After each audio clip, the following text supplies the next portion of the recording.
kepada musyawarah desa. Nah, di dalam hal ini ada perubahan di Musdus. Apakah di RKPDes itu bisa dirubah? Sementara usulan-usulan dari masyarakat, aspirasi yang kami tampung itu ada perubahan. Nah, mungkin sifatnya yang prioritas. Nah, lebih lagi yang dibilangkan sama Pak Anies tadi, di masa pandemi ini kita ada pemotongan 8% untuk masalah bencana COVID. Jadi pengurangan untuk pembangunan itu jelas. Nah, jadi dalam hal ini kami minta, apakah RKPDes itu bisa dirubah nantinya kalau ada usulan-usulan dari Musdus. Nah, mungkin hanya di situ. Terima kasih. Wassalamualaikum warahmatullahi wabarakatuh. Baik, untuk penanya yang kedua kita tampung dulu, ada 3 penanya. Silakan penanya yang kedua. Izin untuk dari desa, untuk saya kasih kesempatan desa yang lain dulu. Silakan. Ya, sebutkan nama dan ini.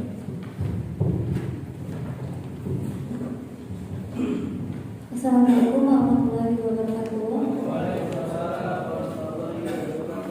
Saya Sri Wiyanti dari Desa Danau Tiga, Pak. Ingin bertanya mengenai PAW. Begini, kalau misalkan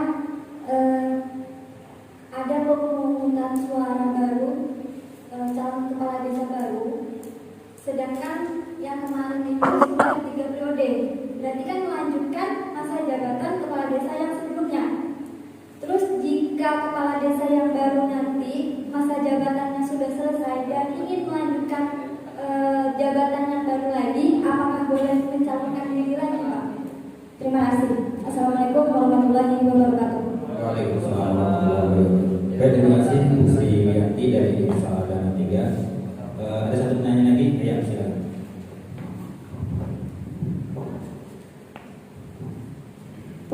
Bismillahirrahmanirrahim. Assalamualaikum warahmatullahi wabarakatuh. Saya dari DPD Desa Danau. Maaf ya, Pak. Di sini saya ingin menanyakan fungsi BPD pada poin ketiga, melakukan pengawasan kinerja kepala desa. Di sini tidak termasuk perangkat desa. Yang ingin saya tanyakan, Pak, apakah kami dari BPD bisa melakukan pengawasan secara langsung ataupun tidak langsung tentang perangkat desa, sedangkan kepala desa sudah membuat daftar hadir setiap hari jam 9.30, sedangkan perangkat desa ini sering datang. Kalau bilang 1,5 jam tidak apa-apa, Pak, ini kadang-kadang sampai 2 jam mangkraknya. Hanya itu, Pak. Yang kedua, apakah kami dari BPD bisa memegang RAB? Hanya itu yang bisa saya tanyakan, Pak. Dari saja, Assalamualaikum warahmatullahi wabarakatuh. Terima kasih. Sesi yang pertama ini ada 3 pertanyaan.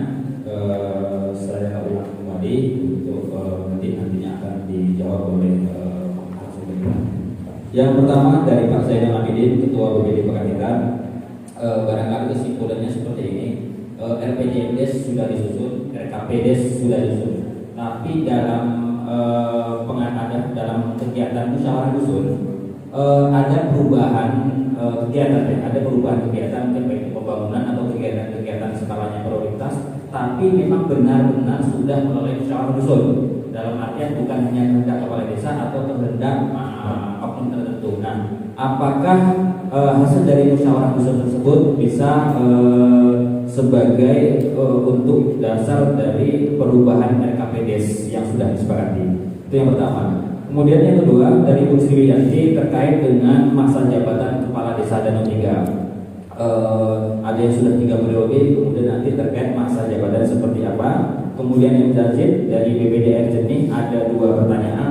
Pertama terkait dengan pengawasan kepala desa. Oke, nah tapi apakah boleh kami BPD ini mengawasi kinerja perangkat desa? Karena sebagai yang kita ketahui bahwa memang kepala desa sudah membuat jadwal kantor, cuma kadang ada keterlambatan, ada mungkin 1 jam 2 jam. Nah, apakah ketika nanti BPD Jernih ini mengawasi kinerja perangkat desa, apakah menyalah atau tidak? Kemudian pertanyaan kedua terkait dengan RAB, bagaimana menyikapi RAB untuk di desa masing-masing. Kepada Pak Aris Widiantoro kami persilakan secukupnya. Terima kasih Pak. Mudah-mudahan ini dinamis diskusinya ya. Jadi kita bebas saja bertanya tentang desa. Yang pertama dari BPD Pekanbaran, dia ada jadwal waktu dan mekanisme setiap perencanaan pembangunan desa. Kapan itu dilaksanakan RPJMdes, kapan dilaksanakan terakhir RKPDes, kapan dilaksanakan APBDes dan APBDes perubahan. Misalkan RPJMdes sudah berlalu, gitu ya, RPJMdes sudah berlalu. RPJMdes versi yang sekarang ini hanya memuat bidang dan kegiatan besar, tidak rigid seperti yang RPJMdes pola 47. Kalau dulu itu rigid, artinya sampai ke rincian kegiatan. Kalau ada kegiatan baru lagi harus tengok ada nggak di RPJMdes-nya. Itu. Jadi kalau sekarang ini hanya bidang dan kegiatan besar. Misalkan hanya di kondisi bidangnya penyelenggaraan pemerintah desa, dia bidangnya ada di pemilihan kepala desa.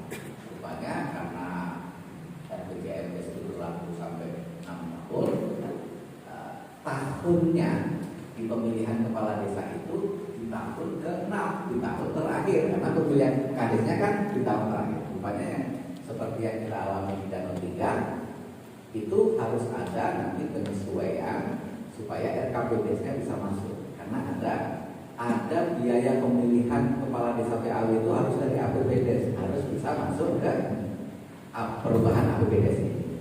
Artinya kita tengok juga rundown time dari RKPDes ada atau tidak.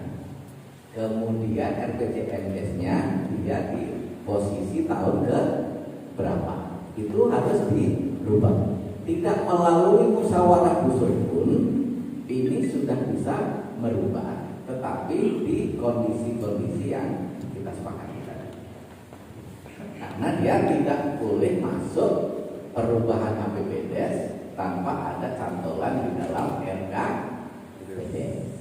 Itu salah satu contoh yang paling jelas bahwa ini ada sesuatu ini. Tidak mungkin kita melaksanakan Pilkades itu menunggu RKPDes tahun 2022 yang habisnya maksimal di bulan September. Tidak mungkin, karena kita harus naikkan dulu perubahan RKPDes yang sekarang supaya nanti bisa masuk di dalam anggaran di APBDes ya. Kita tengok merubah RKPDes itu, tengok RPJMDes juga. RPJMDes-nya dia di wilayah tahun ke berapa. Di RPJMDes itu ada tahun pelaksanaan.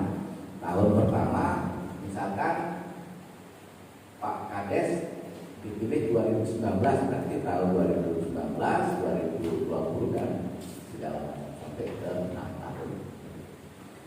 Kemudian apabila kondisinya normal, saya masukkan dulu kondisi yang tidak normal. Kayak tadi ini kan sebenarnya kondisinya tidak normal, akhirnya dipaksa untuk berubah secara drastis nih Pak.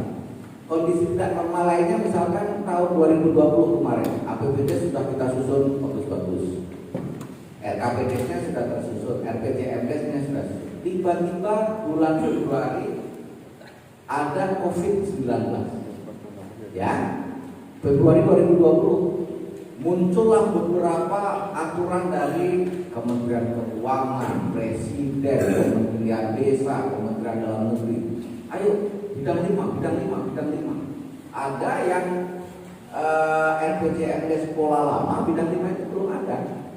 Nah, masih PP 4347 itu bidang 5 yang belum ada. Bingung, bagaimana kami masukkan APBDes? Seperti itu masuk dulu di APBDes-nya, rubah RKPDes. Tapi ini kondisi-kondisi kegawat darurat. Makanya muncul bidang 5 itu untuk hal-hal yang sifatnya darurat. Tak mungkin rasanya kita mau menangani banjir, banjirnya sudah datang, mau mengasih bantuan misalkan, mau mengasih ini, kita nunggu dulu rapat, musdus dulu supaya disepakati.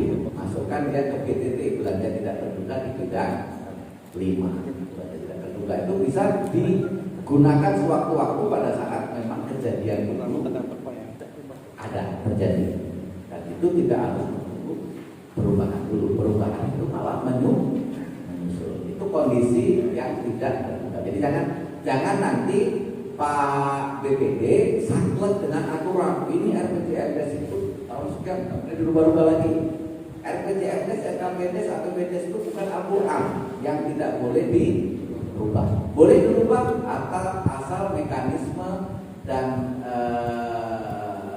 prosesnya tepat. Gitu ya. Jadi itu kira-kira. Jadi kalau misalkan ada musdus di Pekan Heran, dari musdus itu musdusnya tentang apa? Musdus dalam hal apa? Musdus itu bisa berbagai macam. Musdus itu bisa untuk menentukan RPJMdes. Sementara RPJMdes-nya sudah lewat. Musdusnya untuk menentukan RKPDes, tentu di jalur RKPDes. Pada saat ada kondisi-kondisi genting, dicek skala prioritasnya. Pada saat memang harus dilakukan di tahun ini juga yang harus berubah RKPDes, lakukan namanya rapat musyawarah desa yang tematik sifatnya untuk perubahan RKPDes. Khusus menyangkut masalah itu saja. Kalau memang luar biasa prioritasnya, tapi kalau bisa ditunggu ini untuk kegiatan di tahun depan, masukkan sesuai dengan mekanisme RKPDes yang ada. Kapan ini? Ini kan masih berlangsung sampai bulan September dan Oktober ini masih boleh berlangsung penyusunan RKPDes tahun 2022. Kalau misalkan tidak mungkin lagi lakukan itu, tetapi harus BPD itu melakukannya pakai telaah yang tepat. Artinya memang ini prioritas sekali. Kalau tidak dilakukan tahun ini juga, masyarakat ini yang akan menjadi korban. Misalkan begitu. Nah, itu bisa dilakukan. Jadi perubahan RKPDes itu ada yang perubahan biasa saja. Artinya mengikuti pola. Kayak yang tadi itu Pak Kades di Danau Tiga itu polanya dia lakukan karena ini ada sesuatu di dalam Pergub 40 itu biaya Pilkades PAW-nya itu harus dari APBDes sehingga harus dirubah APBDes-nya, APBDes perubahan. Dilihat RKPDes-nya belum mencantumkan biaya pemilihan kepala desa, rubah RKPDes-nya walaupun tidak pada saat yang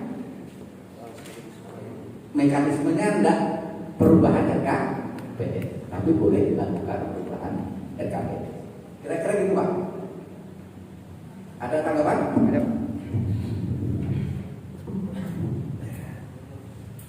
Ya ini ada tanggapan di dalam hal kita alur kemarin di desa dengan bendahara desa ataupun operator. Jadi dalam pertanyaan itu operator bilang, bendahara desa bilang bahwa perubahan itu hanya boleh satu kali selama 5 tahun. 6 tahun lah selama melayani masa BPD kepala desa. Jadi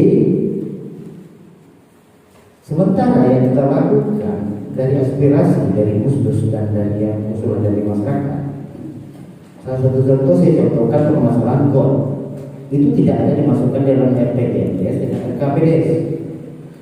GOR sekarang itu memang dibutuhkan karena waktu itu musim hujan, akhirnya limbah itu limbah mana, jadi itu memang butuh.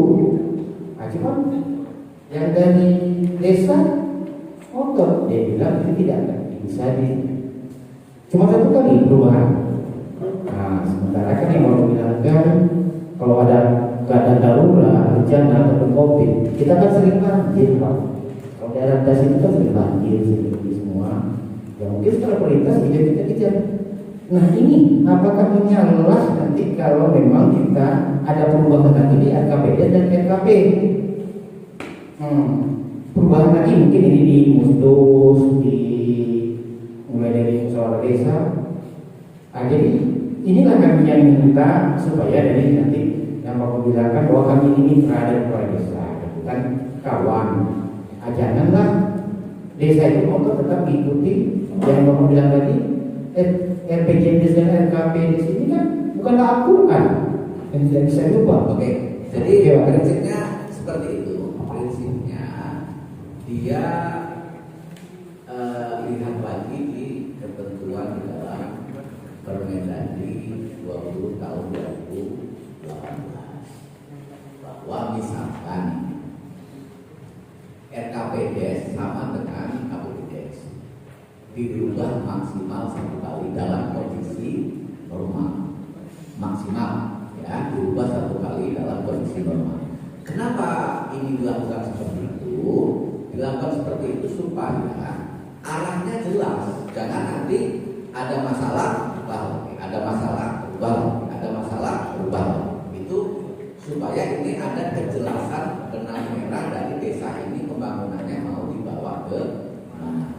RKPDes, RPJMDes hanya boleh berubah 1 kali di dalam masanya.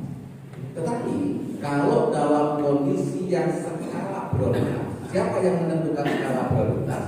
Ya Musdes. Memang ini luar biasa. Kalau misalkan tidak kita lakukan sekarang, sama dengan RKPDes tahun 2020 APBDes-nya. Siapa yang bekas dari perangkat desa? Ada. Dirubah berapa kali? Kalau nggak salah lebih dari 2 kali. 2020 3 kali. Boleh, tetapi memang karena kondisinya luar biasa. Kondisinya luar biasa sehingga kita tidak melakukan.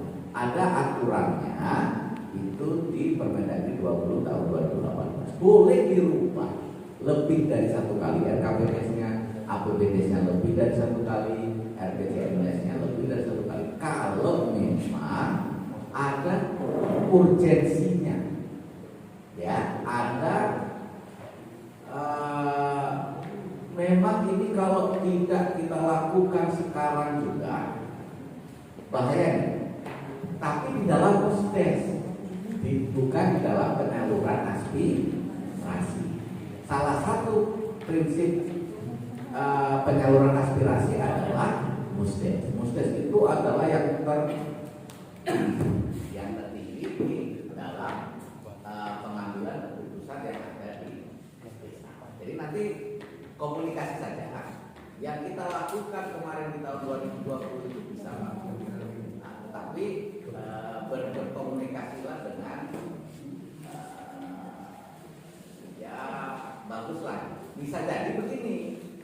Kenapa GOT itu tidak bisa dibangun? Karena memang yang saya bilang tadi bahwa untuk kegiatan pembangunan di saat ini memang luar biasa sulit untuk mencari anggarannya karena aturannya sudah ketat betul di sisi pemerintah desa. Bisa jadi seperti itu. PKK harus ada kue, BLT, DD harus ada kue. Ada aturan yang betul-betul mengikat sehingga dia belum dimasukkan mungkin di dalam skala prioritas sesuai dengan sumbatan informasi ini yang mungkin masih terjadi. Mungkin nanti bisa dilakukan komunikasi yang lanjut difasilitasi nanti oleh fasilitator kecamatan, Pak Kamil dan kawan-kawan, kemudian pendamping desanya untuk penggunaan dana desa yang dari APBN dan segala macam. Kira Kemudian dari Danau 3,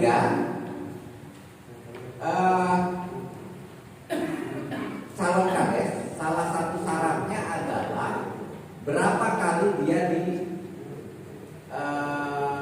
menjadi kades, ya, baik definitif maupun PAW. Ini kan yang ditanyakan, boleh nggak nyalon lagi gitu ya. Nah, saya masuk ke dalam persyaratan dari calon kades. 3 kali berturut-turut atau tidak berturut-turut, tapi sudah 3 kali dia pernah menjadi PAW atau pernah menjadi kades definitif. Misalkan begini, saya pernah menjadi PAW-nya Pak A tahun 2 tahun, misalkan begitu ya, 2 tahun. Habis itu kan ada pemilihan lagi, ada pemilihan saya kalah. Kemudian yang menang itu 2 tahun meninggal lagi, saya jadi PAW-nya lagi. Berarti saya sudah dihitung 2 kali. Saya boleh mencalonkan diri lagi maksimal hanya 1 kali. Jadi berturut-turut atau tidak berturut-turut sebagai definitif atau sebagai PAW itu dihitung periode. Maksimalnya adalah 3 periode. PAW almarhum berapa sisa jabatan dari almarhum? 2 tahun lagi misalkan. Jadi nanti kalau yang menjadi PAW itu baru 1 kali ini menjadi PAW, ya dihitung 1 kali, 1 periode. Ikut Pilkades 2023 karena siklus Pilkades serentak kita adalah 2 tahunan. Ikut di 2023, terpilih dihitung 2 kali, 2 periode.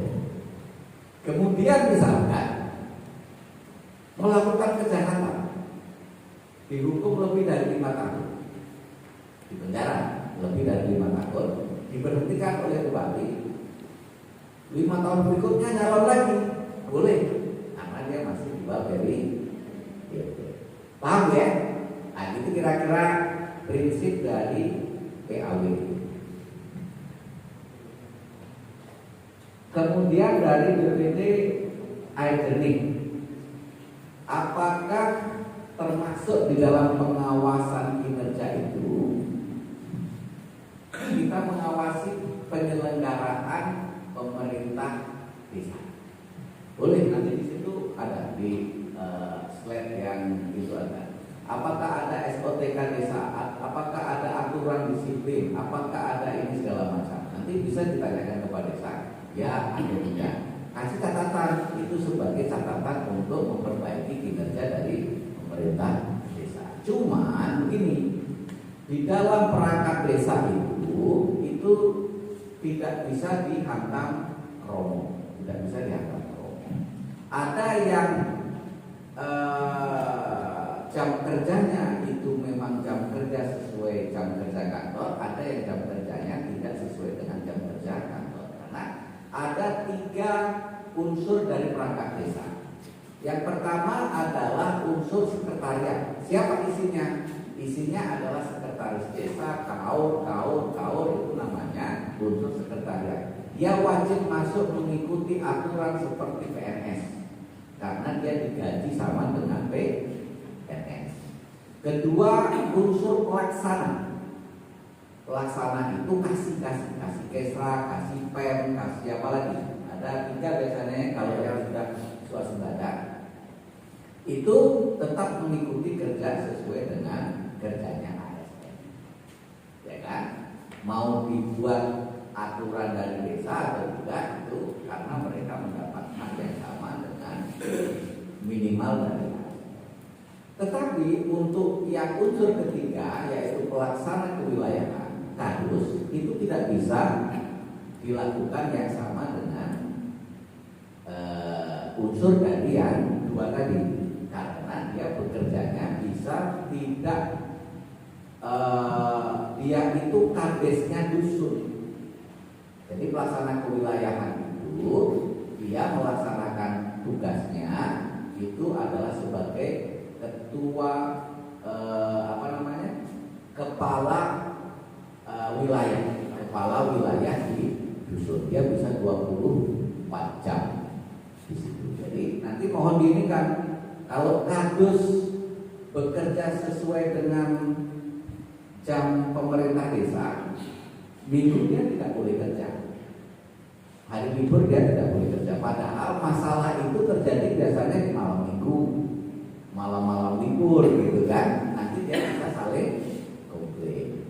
Gitu dia. Nanti disepakati bahwa saya bukan benci sama perangkat desa A, atau saya punya calon untuk menggantikan perangkat desa A itu, tetapi kita fair lah. Bapak Ibu siltapnya sudah tinggi, siltapnya sudah disetarakan dengan PNS. Kita fair lah. Bapak Ibu silakan masuk selaku pelaksana kesekretariatan, selaku pelaksana teknis dan desa, sama lah dengan yang kantor desa yang lain. Jangan masuk jam 12 numpang sholat zuhur nanti akan itu enggak fair juga gitu ya. Nah itu nanti seperti itu. Kemudian yang kedua, bisa tidak PPD memegang RAB? Sekarang saya tanya, Bapak itu mengesahkan APBD atau tidak? Mengesahkan kan? Di dalam APBD itu apa yang Bapak Ibu sahkan?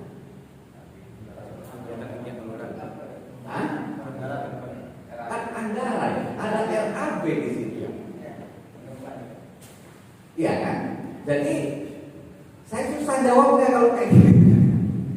Karena Bapak Ibu yang mengesahkan, masa Bapak Ibu tanya sama saya, boleh kan Pak saya mengetahui RAB? Ya. Jadi Bapak Ibu itu mengesahkan APBD itu untuk difasilitasi oleh camat, ya, difasilitasi oleh camat. Itu pertama harus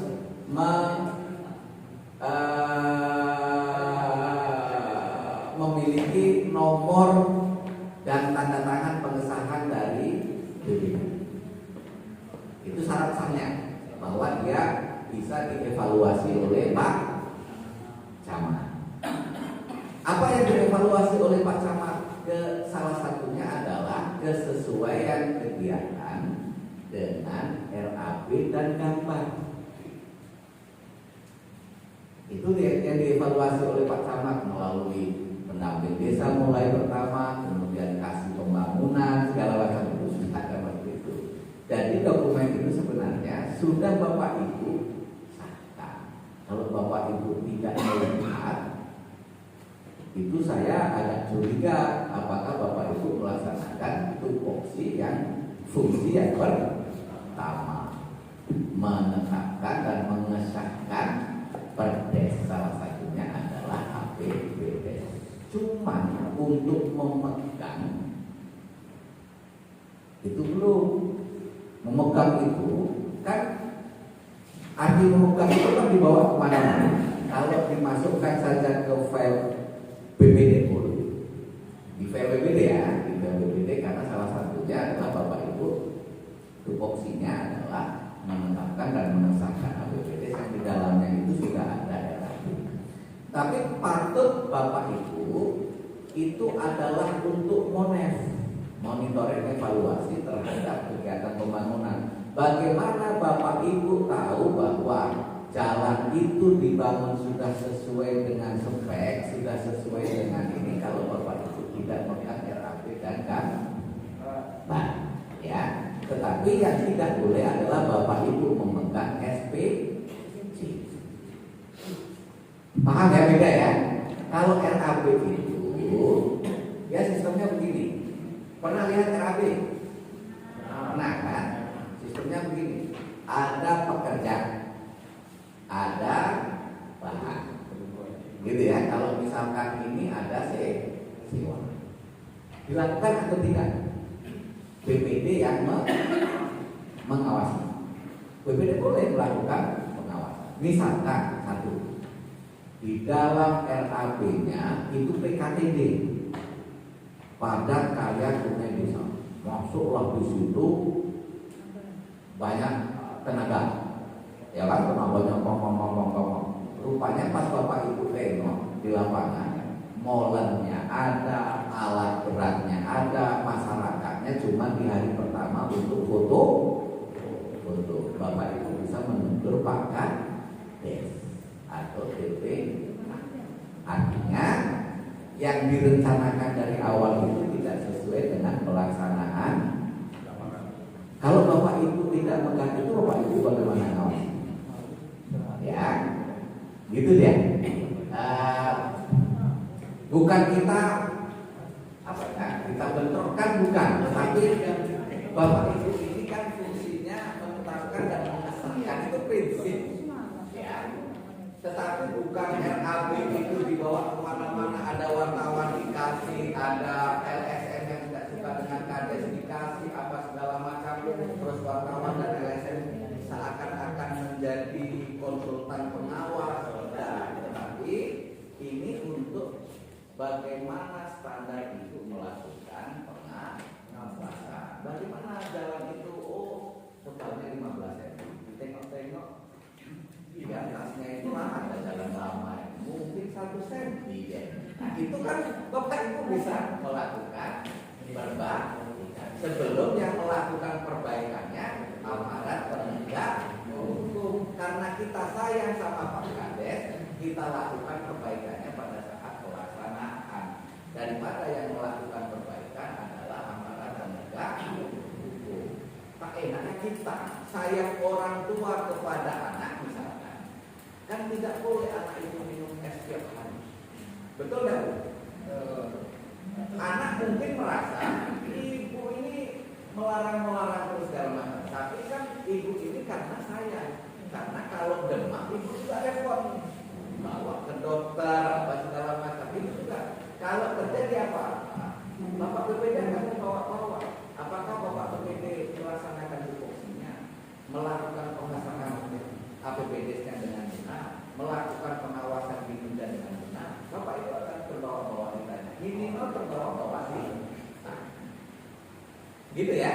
Jadi memperingatkan kita itu bukan sebagai kita ingin menjatuhkan Pak Kades, ya, bukan kita ingin menjudge bahwa lebih baik saya kadesnya daripada Anda, bukan, tetapi perasaan kita sebagai orang tua yang sayang kepada anak kita, kepada adik kita, kepada saudara kita, supaya jangan yang memperingatkan dia adalah aparat penegak hukum. Itu mudah-mudahan komunikasi itu berjalan dengan baik. Kalau komunikasi itu berjalan dengan baik, insya Allah tidak tersinggung. Gitu ya kira-kira Pak ya. Kira-kira itu